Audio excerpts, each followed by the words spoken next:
Tous pareils vous est présenté par le Centre local de développement de la région de Rivière-du-Loup, un organisme de développement économique et un acteur de première ligne en immigration par son accompagnement des personnes immigrantes, des entreprises et des organismes du milieu. Depuis quelques années, la MRC de Rivière-du-Loup attire des immigrants de partout, pour diverses raisons.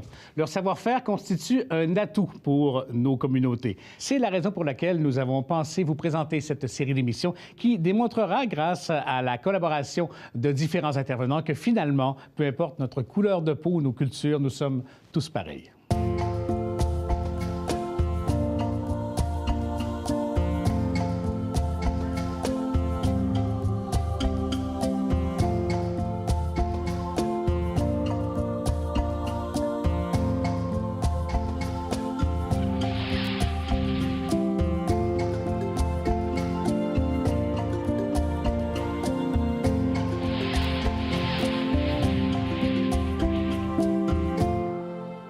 À tous pareil, question de nous aider à vous présenter les visages de l'immigration ici en région. Nous avons des collaborateurs. Tout d'abord, Manu Moffett, qui est une étudiante finissante de l'École secondaire de Rivière-du-Loup au programme international. Manu qui adore voyager et qui adore aussi rencontrer des gens de partout. Alors, chaque semaine, Manu nous présentera une personne immigrante qui a choisi notre région pour s'installer. Nous aurons également Stéphanie Jeanne, qui est agente d'immigration au Centre local de développement, le CLD, de la MRC de Rivière-du-Loup, qui nous parlera du sujet principal de chaque émission. Et également, notre premier invité, c'est quelqu'un qui nous vient du Cameroun. Je l'ai rencontré l'an dernier lors d'un séjour en Afrique et il a été tellement bon, finalement, qu'il a décroché une bourse d'études pour venir à la Pocatière. Il est devenu collaborateur de l'émission. Corneille, bonjour. Bonjour, Marc. Je suis très content de te retrouver. On s'est connus l'an dernier au Cameroun.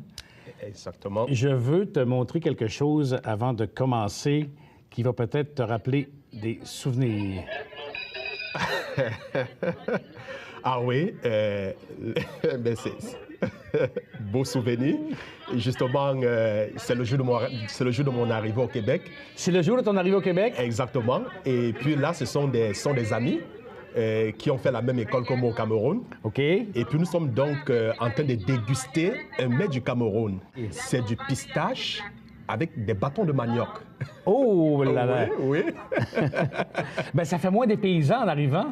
Exactement, parce que vous voyez, vous constatez, ils sont très, très heureux. Ben oui. Mais parce qu'ils ont passé la commande, depuis le Cameroun, ils ont dit, Corneille, comme tu viens, s'il te plaît, garde-nous le mets de pistache, parce que ça fait 2 ans pour les uns, et pour les autres, ça fait 3 ans. 4 ans, nous n'en avons pas mangé. C'est un plat que vous appréciez particulièrement là-bas, là. Un plat hyper bon. Alors, je vois qu'il y avait de la joie dans la réunion. Exactement, c'était très ambiancé. Corneille, je disais qu'on s'était connus au Cameroun parce qu'on m'avait demandé pour aller faire des séminaires en communication à Ismam Konsamba. C'est une école privée où tu étudiais en communication. Tu étais pasteur, en fait, tu es toujours pasteur au Cameroun. Tu étais un spécialiste en communication. Qu'est-ce qui fait qu'on décide de se déraciner, de partir ailleurs pour embrasser une autre carrière, finalement? Parce que là, tu es étudiant au Cégep de la Pocatière en soins infirmiers. Exactement.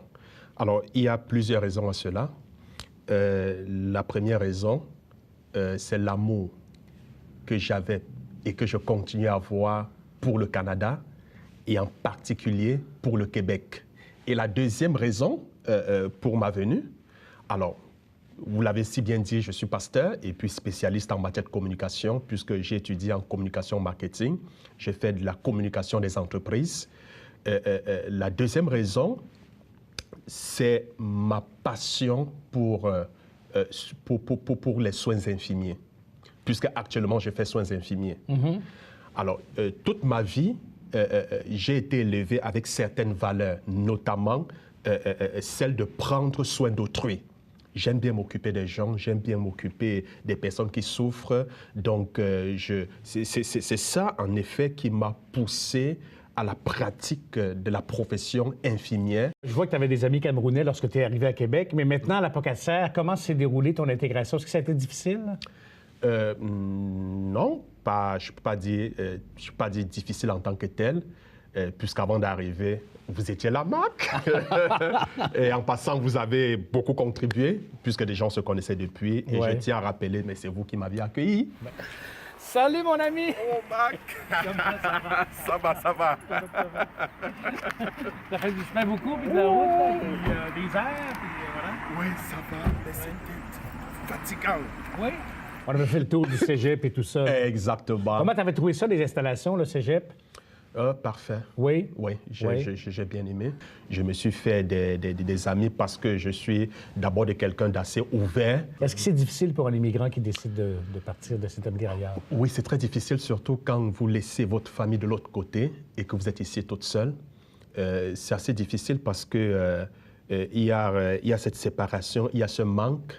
Les enfants, votre épouse avec qui vous avez toujours été, vous voyez, et subitement, il y a cette rupture, il y a cette séparation. Ben, comme on dit dans la vie, à chaque chose, il y a un prix à payer. Ouais. Mais sinon, nous communiquons via Skype, via WhatsApp. Alors, l'aîné, il me dit, après un cours, une leçon qu'ils ont faite en classe, alors le soir, comme d'habitude, on s'appelle, il me dit, papa, nous avons étudié les saisons en Europe. On nous a parlé du printemps, on nous a parlé de l'hiver, on nous a parlé de l'automne, on nous a parlé de l'été. Alors, papa, dis-moi, quel temps est-ce qu'il fait actuellement au Canada? Je lui dis, nous sommes en hiver. Et puis, il me dit, oui, il prend son cahier, il me dit, oui, en hiver, on nous a dit qu'il neige, il neige, il y a le froid, ainsi de suite. Je dis exactement, actuellement, il y a de la neige. Et puis, justement, je prends rapidement une photo de l'extérieur et puis je lui présente la neige. Il me dit, ah ben, papa, j'aimerais bien vivre la neige. J'ai dit, ça, tu le vivras. Mais intérieurement, dans mon cœur, j'ai dit intérieurement, fiston, tu sais pas ce que tu dis. Parce qu'ici, il fait extrêmement froid, il fait fret. Justement, en parlant d'il fait fret, on va te retrouver dans chaque émission parce que tu vas nous raconter justement des anecdotes qui te sont arrivées depuis ton arrivée ici au Québec. Et je les connais, on n'en parle pas, on va garder la surprise et c'est particulièrement savoureux. Dis-moi, Corneille, en terminant rapidement, est-ce que l'intégration pour toi, ça a été une question d'attitude, c'est-à-dire que tu es allé vers les gens sans problème et tout ça, et sinon tu serais resté tout seul dans ton coin, là? Non, je suis allé vers les gens comme je vous ai dit tantôt, vous l'avez si bien dit, en tant que pasteur, je suis appelé à aller vers des personnes, j'ai cette facilité à communiquer avec des gens, et en tant qu'également communicateur, comme le dit l'école de Palo Alto, on ne peut pas ne pas communiquer. Donc, il y a cet atout, il y a ces avantages qui m'ont permis de pouvoir aborder des gens, de pouvoir aller vers des personnes, que ce soit dans le cadre scolaire, avec des amis, camarades de classe, que ce soit envers des enseignants, que ce soit au travers des autres groupes personnes que j'ai pu rencontrer dans la rue. Et puis, de manière amicale, je les ai abordés. On a changé de contact, que ce soit à l'épicerie, à la banque, etc. Donc, c'est comme ça que je me suis fait tout un... Merveilleux. Écoute, tout un réseau de contacts. Merci beaucoup, Corneille. Merci. Merci. Bye-bye. Lorsqu'on arrive en région et que l'on vient d'ailleurs, on a d'autres façons de faire, une autre culture, et ça peut donner lieu souvent à des situations cocasses. Il y en a plusieurs qui sont arrivées à notre collaborateur Corneille. Il nous en présentera une chaque semaine par le biais de sa chronique « Maman, viens me chercher ». Mais pourquoi? Ah ben ça, je comprends plus rien du tout. Allô, maman, viens me chercher. Chez nous, en Konsamba, au Cameroun, nous avons constamment des coupures d'eau. Par semaine, il peut y en avoir 3 à 4 coupures. Donc, nous avons souvent des problèmes au niveau de l'alimentation en eau potable. Quand je suis arrivé au Québec, à la Pocatière, alors chaque fois que j'ouvre le robinet, je m'attends par moment qu'il n'y ait pas d'eau. Mais à ma grande surprise, je me rends compte de la constance de l'eau. Ah ben là, j'étais très content. Que ben, j'ai l'eau en permanence, 7 jours sur 7. J'étais très heureux. Allô, maman, viens me retrouver. Stéphanie Jeanne est agente de développement à l'immigration au CLD de la MRC de Rivière-du-Loup. Bonjour. Bonjour. En matière d'immigration, vous vous y connaissez beaucoup, j'imagine. D'abord, quand on parle d'une personne immigrante, qu'est-ce que c'est? Qu'est-ce que c'est? D'abord, c'est quelqu'un qui a décidé d'embrasser un parcours d'athlète. C'est quelqu'un qui a décidé d'embrasser une trajectoire qui n'allait pas être nécessairement facile, qui incluait aussi d'avoir des délais, qui nécessitait du temps, de l'argent à investir, qui nécessitait de faire des deuils en laissant un territoire d'origine pour justement traverser parfois l'océan pour venir s'établir au Canada.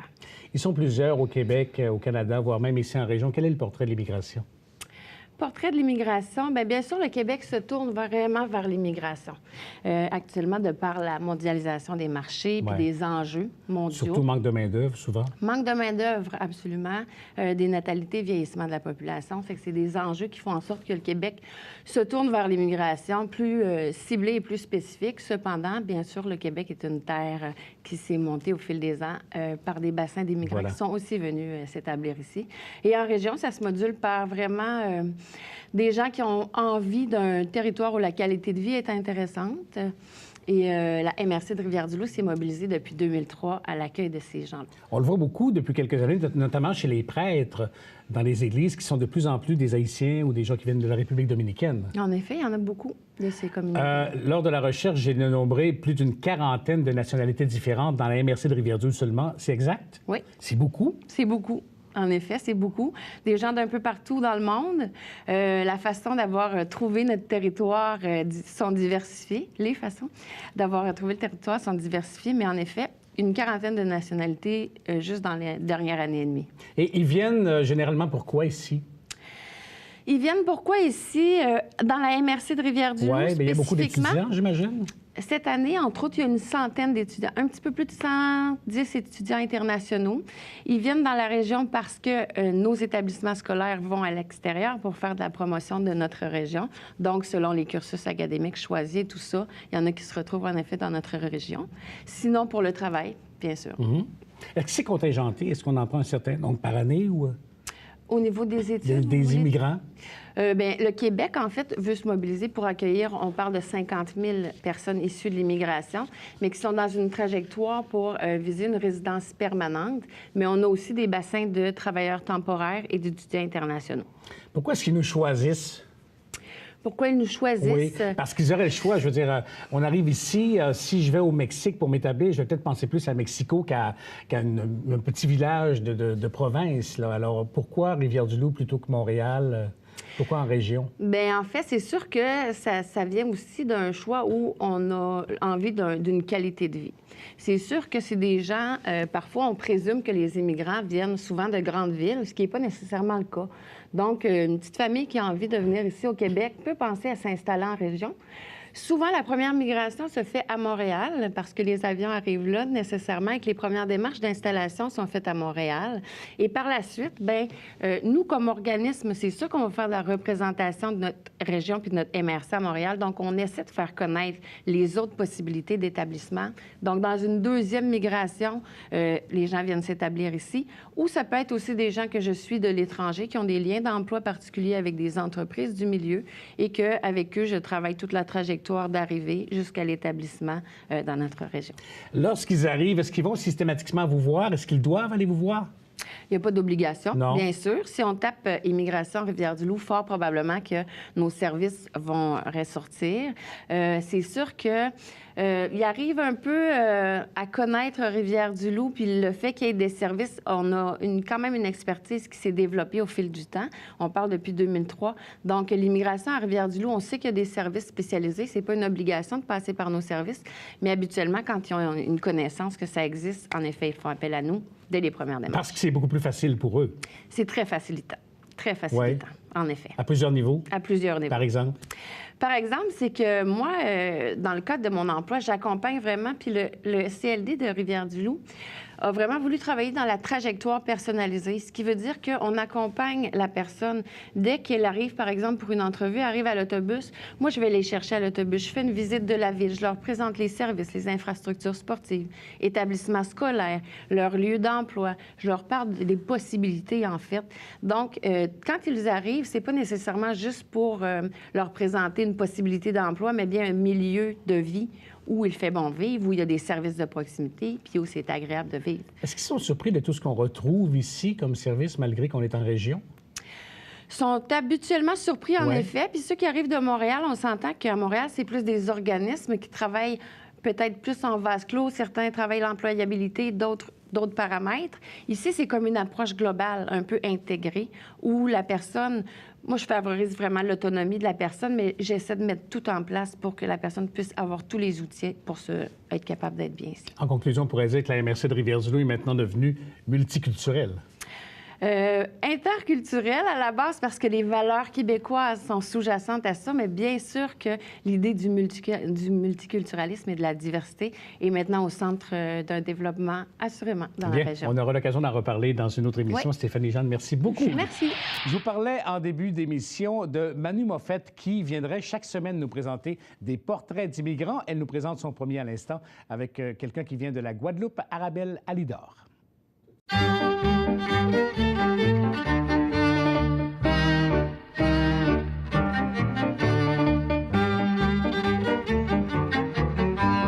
Alors, bonjour à tous, je m'appelle Arabelle Alidor, je suis graphiste indépendante à Rivière-du-Loup, j'ai 33 ans.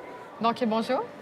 Bonjour. Ça va bien? Ça va bien, et toi? Ben oui, ben on se trouve pas par hasard ici parce que justement, le lien, le logo du Jeux ou Parc, c'est toi qui l'as réalisé? Oui, c'est ça. J'ai réalisé ce logo pour M. Nabil Chabout pour son parc avec les animaux automates. Donc, c'est ça. D'où tu viens? Ben, moi, je viens de Guadeloupe. C'est une île dans la Caraïbe. Oui. Donc, une île française, département français. Donc, c'est ça. J'ai quitté la Guadeloupe en 2014 pour venir ici étudier le graphisme parce que je voulais vraiment... en lien avec justement ça. C'est ça. Donc, c'est ça qui m'a poussée à voyager et à tout quitter pour venir ici. Est-ce que ça a été difficile justement de prendre la décision de quitter pour venir ici? Je n'avais pas accès à ce type de formation en Guadeloupe. Non, donc, c'était intéressant pour moi de partir et de la faire ici. Donc, et moi, c'est les couchers de soleil qui m'ont attirée. C'est quelque chose qui te marque ici à Rivière-du-Loup? Oui, oui, c'est vraiment ça qui m'a captivée, qui m'a vraiment plu parce que moi aussi, déjà en Guadeloupe, j'aimais déjà beaucoup ça. Et aussi le côté bord de mer, l'eau, ça c'est très important pour moi. Ça rappelle un peu la Guadeloupe, un peu, ouais, c'est ça. Niveau température, je trouve que quand même ça se vit bien parce que comparativement à la France où j'ai été, c'est plus humide. Donc ici, c'est plus sec. Donc quand on est bien habillé, je trouve que ça passe bien. Ben oui, c'est ça. Mais tu parlais justement de l'intégration et tout ça, mais la discrimination, ça t'a-tu été, ça t'a affecté? Ben oui, quelquefois, c'est vrai que j'ai pu retrouver ça dans un petit peu tous les domaines, comme le sport, à l'école ou au travail. Ou un peu partout où tu plutôt à Rivière-du-Loup, c'est sûr. On va dire que c'est des transmissions de valeurs qui sont un petit peu désuètes, qui se passent encore et qui font que bon, quand ils rencontrent des gens de couleur, ben, il y a comme des choses qui reviennent, quoi. Mais bon, c'est comme ça. Partout, on trouve des gens qui sont, voilà... Puis le fait de partir de ta propre entreprise, est-ce que ça a été quelque chose de facilitant pour ben justement, je suis revenue en région pour lancer mon entreprise. Donc, par rapport au cadre, au contact de la nature, je trouvais que c'était plus intéressant d'être ici pour être en phase avec soi-même, comparativement à la ville, où on est un peu parasité par plein de... C'est ça. On n'arrive pas à se poser. Donc, ça m'a aidée dans le sens où ici, c'est un peu... une métropole pour les petites entreprises. Donc, il y en a beaucoup. Il y a beaucoup de réseaux aussi. Une fois qu'on est bien dans le réseau, on peut se faire connaître. Donc, ça a été très bien pour moi, pour mon démarrage, d'être ici, à Rivière-du-Loup. Ça l'a facilité d'être en région. C'est ça. Puis l'entreprise va pouvoir grandir. C'est ça. Jusqu'à nouvel ordre, peut-être que je partirai à Montréal si je n'ai pas d'opportunité de travail en tant que tel, de salariat. Mais sinon, j'hésite encore. C'est en train de germer, mais bon, c'est ça. C'est la vie qui me dira ce qu'il en est, quoi. C'est ça. Mais parfait. Merci beaucoup. Merci à vous. De retour à toi, Marc. Ceci dit, chaque semaine, l'un de nos invités nous présentera un plat typique de son coin de pays.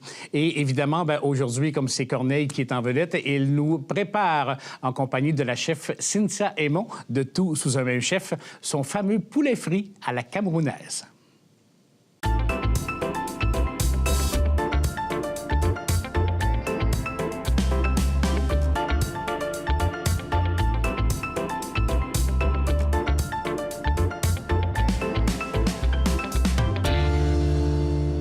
On se retrouve chez Tous sous un même chef pour la portion cuisine internationale de l'émission Tous pareils avec Cynthia Aymon. Bonjour. Bonjour. Et Corneille, tu vas nous préparer la recette aujourd'hui. C'est du poulet avec des patates frites.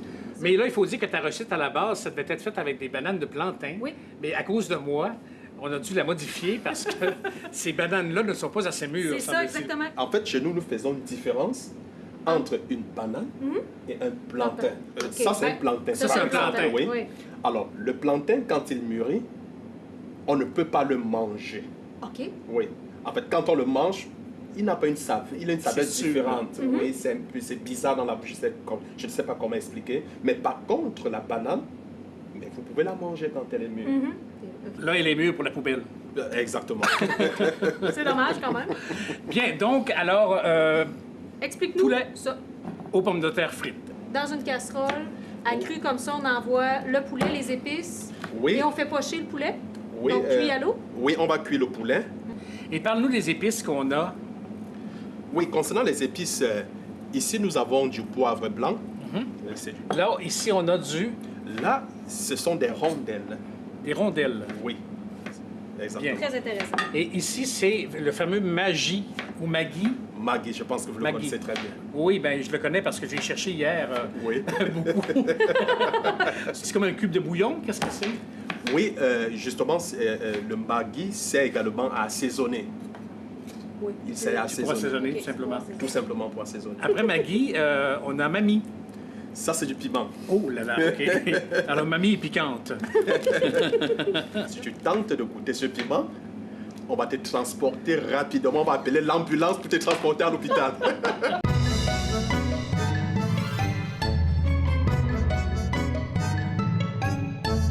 Là, tu as arrangé une, deux, trois cuisses. Oui. 3 cuisses avec l'autre cuisse. Là, je vais l'assaisonner. Ici, c'est du poivre blanc. Donc, le fameux poivre blanc Exactement. camerounais. Merveilleux. Exactement.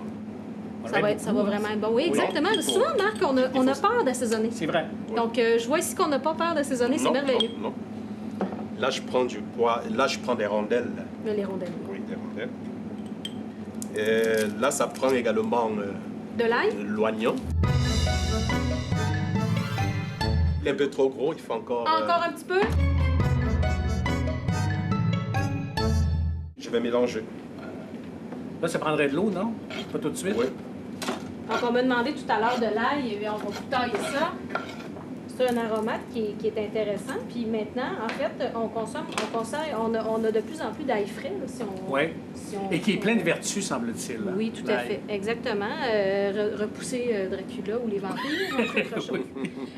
Donc, C'est ce que je suis en train de me dire, mais je me disais, dis pas ça, voyons donc, tu vas avoir l'air fou. ben, non, Alors, c'est ben, correct, je voyons. me retiens plus. C'est correct. Une belle tresse d'ail, ça a toujours son lieu d'être.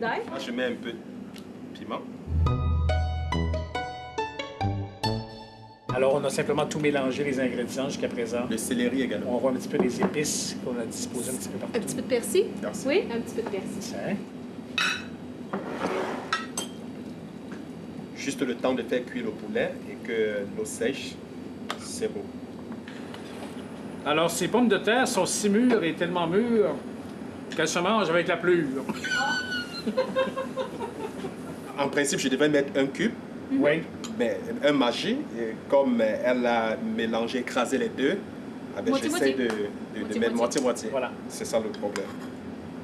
Et ça, on retrouve ça, cette épice-là, dans les épiceries africaines. On retrouve. Oui, on va assaisonner également les pommes de terre. Ben oui. Et puis je vais demander à Marc de tourner Tu veux que je tourne? pour faire adhérer complètement. C'est vrai? Ça va? Non, de tourner. Ah, OK. Pas de tourner si on veut. C'était trop facile. C'est chaud. Wow, que c'est bon. C'est bon, hein? Oh, que c'est piquant.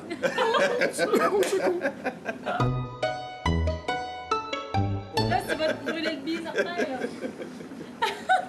Oula, oula, oula, oula, oula, oula. Notre poulet a bouilli à peu près une vingtaine de minutes. Donc, c'est ce que ça prend pour pouvoir le mettre en friture. Exactement. Voilà. Bon, alors, je pense que nos frites sont cuites. Oui, donc là, on retire de friture. On fait un exercice de diction 8 frites cuites. Donc, pour la friture, on a enlevé un tout petit peu d'huile. On va garder l'huile de pomme de terre. On a enlevé un tout Exactement. petit peu. Puis, on va effectuer la friture maintenant. Est-ce qu'on aura la bonne température? ça. Donc, on calcule combien de temps environ, Corneille, Au pour fur et à la mesure, on voit la couleur, Oui, on y va à la couleur. Oui.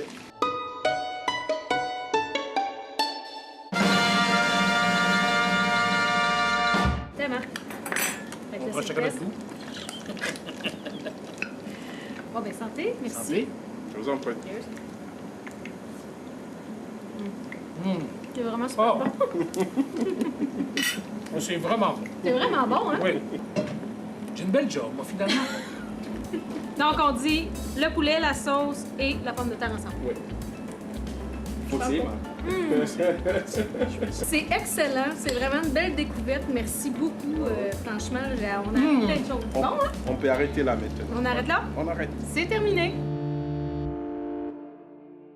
À qui incombent les responsabilités de l'intégration? À l'immigrant qui arrive ou aux gens qui sont ici? C'est le sujet de notre prochain rendez-vous. C'est sûr que quand nous, on arrive dans un nouveau pays, il faut être dans un monde, il faut apprendre. Moi, à mon avis, à chaque fois que je parle de responsabilité, je parle de responsabilité partagée. Oui. Tant au niveau du milieu d'accueil que de la personne immigrante qui arrive ici. Quand je venais à la Pocatière, je ne suis pas resté chez nous. Je suis sorti pour aller voir les gens parce que je pense que l'intégration, c'est un échange entre la personne qui reçoit et la personne qui est en visite. On va faire une grande découverte aujourd'hui grâce à Maria. On va cuisiner de la pieuvre. Et là, on a trouvé de la pieuvre entière ici à Rivière-du-Loup. Oui. Ici Marc Larouche, merci beaucoup d'avoir été là. On se retrouve la semaine prochaine. Au revoir. On est à tout... On est là. On se retrouve chez... Voyons, on se retrouve. Je manque de mes lettres. Je vais manger une banane de plantain. C'est pratique, elle fait déjà la vaisselle. Parle pas trop fort. Moi, j'avais mon chien, mon labrador, où lui, il avait la vaisselle, moi, je l'essuyais. Il y avait beaucoup. C'était une technique qu'on avait développée à deux. Ah, c'est merveilleux. Fait que là, il faut essayer celui-là, puis là, Oui, on mais fait... essayez-le, là. Moi, j'ai l'air d'un goinfre, là. Non, il faut.